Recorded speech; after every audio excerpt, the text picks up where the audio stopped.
Understanding financial markets. Welcome back to our Finance and Economics Masterclass. In our last session, we worked through our Excel compound interest case study and saw the incredible math behind how money multiplies over time. But to actually get those interest rates and returns in the real world, you cannot just leave your money under a mattress or in a basic savings account. You have to put your capital to work.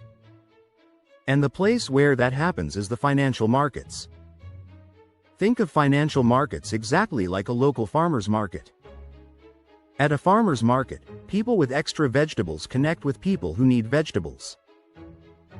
In financial markets, people with extra money connect with corporations or governments who need money to grow. If you are an investor, you are providing the cash. If you are a company like Apple or Tesla, you are using that cash to build factories, hire engineers, and create new products. There are two primary ways companies raise money in these markets, and they form the bedrock of investing: the stock market and the bond market. Let us start with the stock market, which represents equity. When you buy a stock, you are buying a tiny piece of ownership in that company. If the company makes a massive profit and grows, your share of the company becomes more valuable.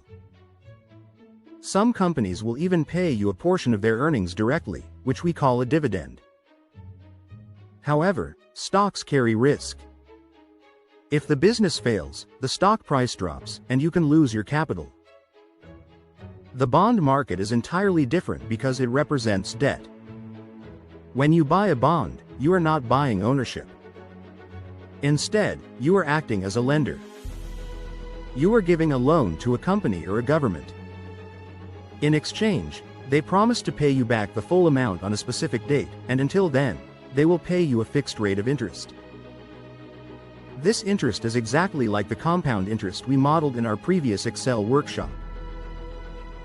Bonds are generally considered safer and more stable than stocks, but they usually offer lower long-term returns. Beyond stocks and bonds, financial markets also include the commodities market, where raw materials like gold, oil, and wheat are traded, and the foreign exchange market, where global currencies are swapped every single second. Understanding how these markets operate is essential because every major corporation uses them to fuel their business strategy. That brings us to our next big topic. Now that we know how companies raise money through stocks and bonds, how do they actually use that money to beat their competitors and win in the marketplace?